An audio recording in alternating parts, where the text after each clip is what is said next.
আসসালামু আলাইকুম এভরিওয়ান, আমি অদিতি। সবাইকে আমন্ত্রণ জানাচ্ছি আবারও সকালের ব্লগে। আর আমার ব্লগ তো সবসময় সকাল থেকেই হয়। তো আগের ব্লগে দেখিয়েছিলাম না আমার হাজব্যান্ড এভাবে টামলাটা দেখাচ্ছে, তো সে তো আমার ব্লগ দেখে, এই জন্য আজকে আবার নতুন করে নাটক করে একটু দেখিয়ে দিল। তো যাই হোক, সে তার জিনিসপত্র নিয়ে টিফিন বক্স টক্স যা আছে সব কিছু নিয়ে ভার্সিটির উদ্দেশ্যে বেরিয়ে গেলেন। আর আমার সকালের যা ডিউটি তা আমি পালন করছি। সেদিন বলেছিলাম না যে জানালা খুলে তিনি যে গাড়ি থেকে আমাকে টাটা দেয়, এটা দেখা যায় না, তিনি কমপ্লেন করেন। তো আজকে আমার আম্মুও বলছে যে আসলেই তো ওরকম তো দেখাও যায় না, বোঝাও যায় না।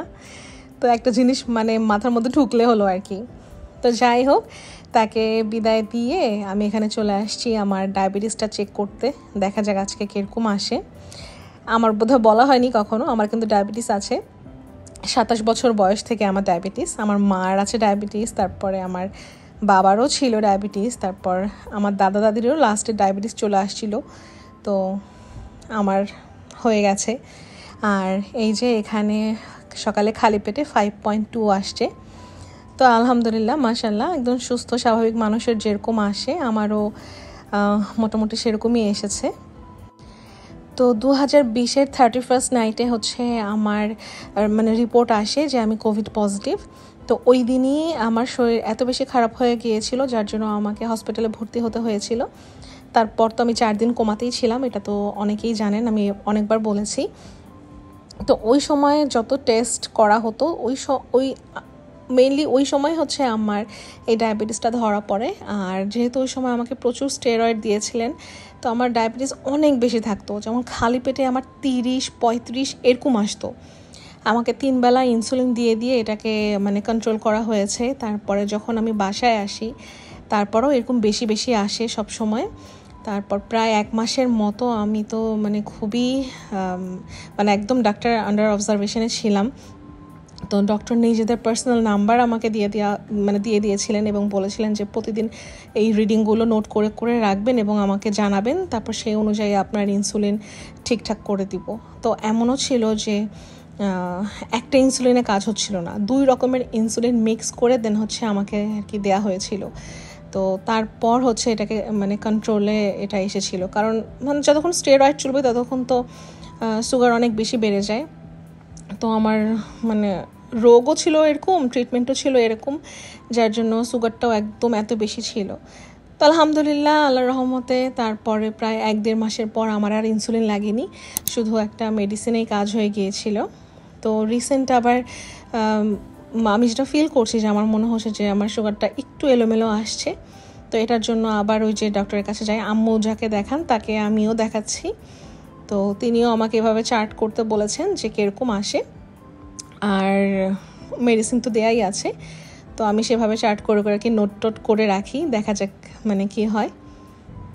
আম কাঁঠাল এই দুটো জিনিস এত পছন্দ, কিন্তু এই সুগারের জন্য তো অত বেশি খাওয়াই যায় না। মামা সে কবে আম পাঠিয়ে রেখেছে, ওগুলো তো এখনও খাওয়াই হয় না, সব ফ্রিজের মধ্যেই আছে, রেখে দিয়েছি। কাঁঠাল মাঝে মধ্যে একটু খেয়েছিলাম, কিন্তু মানে একসাথে যে একদম অনেকগুলো খাবো ওরকম না, 5 পিসের বেশি তো কখনোই খেতাম না। আর মাঝে মধ্যে রাতে ভাত খেতাম, আবার রুটি খেতাম, আবার দেখা যেত কোনো কিছুই খেতাম না। তো মানে যখন আমি ডায়েট করতাম আর কি। তো এখন হচ্ছে একটু মানে 2 বেলায় আমি লাল আটার রুটি খাচ্ছি। তো এখন দেখছি যে মাশাল্লাহ অনেক বেশি মানে লাইনে আছে, যেটা আজকে সকালে সুগার মেপেই তো দেখলাম। মানে আলহামদুলিল্লাহ এখন সকালবেলা আমার 5-এর ভেতরেই থাকে, আলহামদুলিল্লাহ। তো যাই হোক, এখানে আমার ওভেনটা একটু দেখিয়ে দিলাম। এর আগেও মানে কিছু আপুরা জানতে চেয়েছিলেন যে আমার এটা কোন ওভেন, কেমন সার্ভিস দেয়। এটা দিয়ে শুধু হচ্ছে মানে খাবার গরম করা যায়, এটা গিফটের ছিল, এটা আমরা নিজেরা কিনে নিই, তবে অনেক ভালো। আর হচ্ছে আমার ওয়াশিং মেশিন নিয়ে অনেকের কোয়েশ্চেন থাকে, কোন ব্র্যান্ডের ওয়াশিং মেশিন, কত কেজি। তো এখানে আমার ওয়াশিং মেশিনের ভিডিওটাও আমি দেখিয়ে দিলাম। এটা এলজির, এটা 20 কেজি কাপড় ধোয়া যায়, 11 কেজির মতো কাপড় শুকানো যায়, এরকম আর কি। তো বেশ বড়ই ওয়াশিং মেশিনটা। আমি জানি না কেন আমি যখন কোনো কিছু কিনি আমি সবসময় একটু মানে বড়সড় সাইজেরই কিনি। তো যাই হোক, এগুলো সব কিছু মোছামুছি করে এখানে বসলাম। তারপর দেখি যে আম্মুর পা ফুলে গেছে, আম্মু সোফার সাথে বাড়ি খেয়ে পায়ের একদম কিনি আঙুলটা একদম ফুলে গেছে, জখম হয়ে গেছে। তো বাসায় মুভ ছিল, আম্মুকে বললাম এই মুভটা একটু দিয়ে রেখো, একটু মাসেলটা একটু রিল্যাক্স হবে, তুমি একটু আরাম পাবে। তো মানে হাঁটতে দেখছিলাম যে আম্মুর অনেক বেশি কষ্ট হচ্ছিল। তো আমার আম্মুরও কেন যেন সুগারটা একটু বেশি আসছিল বেশ কিছুদিন ধরে। তারপরে আম্মুকে বললাম যে ঠিক আছে তুমি আমার বাসায় চলে আসো, তোমাকে এটাকে ঠিক করে তারপরে বাসায় পাঠিয়ে দিব, কারণ আমার নিজেরও এরকমই সমস্যা হচ্ছিল। তারপরে এখন দুজনে তো ডক্টর এক, আর আম্মু তো দেখাই সেন্ট্রাল হসপিটালে ওই ডক্টরকে, কারণ আম্মুর বাসা থেকে ওই হসপিটাল একদমই কাছে। আর যেহেতু এখন আমারও মানে আমিও ওনাকেই দেখাচ্ছি, তো দুজন একসাথেই যাই আর সব কিছু একত্রেই মনিটর করা হয়। প্রত্যেক দিন সকালের আমাদের একটাই ডিউটি থাকে যে সকালে উঠে আগে সুগার চেক করা, যে সুগার ঠিক আছে কি না, তারপর খাওয়ার 2 ঘন্টা পর আবার চেক করা, আবার দুপুরে খাওয়ার 2 ঘন্টা পর চেক করা, আবার রাতে খাওয়ার 2 ঘন্টা পর চেক করা। কিন্তু রাতে আসলে আমি চেক করতে পারি না, কারণ আমরা খুব তাড়াতাড়ি ঘুমিয়ে পড়ি। তো রাতে ডিনার করে নিয়ে একদম মানে 2 ঘন্টা পর্যন্ত বসে থাকাই হয় না, দেখা যায় যে আমরা শুয়ে পড়ি, তখন আর আমার চেক করা হয় না। আমার ইনলসরা মাশাআল্লাহ অনেক বেশি স্ট্রং এবং সবসময় দোয়া করি তার জন্য এরকমই মানে হেলদি থাকেন। তো আমার বর মাঝে মধ্যে দুষ্টুমি করে বলেন যে আমার থেকে তোমার শ্বশুরের শক্তি বেশি, মানে তিনি আর কি মজা করে বলেন আর কি। তো আমার আম্মুই দেখি একটু বেশি কাহিল, কারণ আমার আম্মুরও খুব অল্প বয়সে ডায়াবেটিস চলে আসছিল, কারণ আমার নানির ডায়াবেটিস ছিল। তো এইটা মানে বংশগত রোগ আর কি। তো আমার আম্মুরও অনেক অল্প বয়সে হয়েছে, কিন্তু আম্মুর থেকে আমরা আরও 2 ধাপ আগিয়ে আমাদেরও আম্মুর থেকেও আরও কম বয়সে হয়ে গেছে। তো যাই হোক, আল্লাহ পাকের ইচ্ছা, আল্লাহ যা দেন তাই আলহামদুলিল্লাহ। তো যেমন রোগ আছে তেমনি সেটার চিকিৎসাও আছে। তো সেই হিসাবে আমরা নিজেদের জীবনকে মেনটেন করার চেষ্টা করছি, বাকিটা আল্লাহ ভরসা। আর মানুষের শরীর এমন একটা জিনিস যেটা মানে থেকে থেকে একটু এলোমেলো হয়েই যায়, সেটাকে আবার নতুন করে লাইনে আনতে হয়। তো এটাই জীবন, তো এভাবেই আসলে মানুষকে সারভাইভ করতে হয়। তো যাই হোক, আজকে রান্নাবান্না তেমন কোনো কিছুই ছিল না, এই কোরবানির গরুর কিছু কলিজা ছিল, তো ভাবলাম যে আজকে কলিজা ভুনা করে রেখে দিই, আর কোনো কিছুই করব না। মানে মাঝে মধ্যে থেকে থেকে না কোনো কিছু করতেও ইচ্ছা হয় না। তো আর ভাবলাম যে ফ্রিজে তো এমনি লেফট ওভার অনেক কিছুই আছে, ছোট মাছের চচ্চড়ি আছে, তারপরে সবজি আছে, ডাল আছে, আর বেশি কিছু করলে দেখা যাবে ফ্রিজে সব কিছু জমতে থাকবে। তো ফ্রিজে যেগুলো অলরেডি আছে ওগুলো খাবো, আর আজকে যেটা রান্না হবে ওখান থেকে একটু খাবো, তাহলেই হয়ে যাবে। এভাবে না করলে ফ্রিজের খাবার আসলে শেষ হয় না। তো আমি আর আম্মু মিলেই আর কি রান্নাবান্না করছি, এখানে দুজনই আছি। তো রান্নার আগে সবসময় আম্মু আমাকে বলে যে আজকে কি রান্না করবে, তুমি না আমি।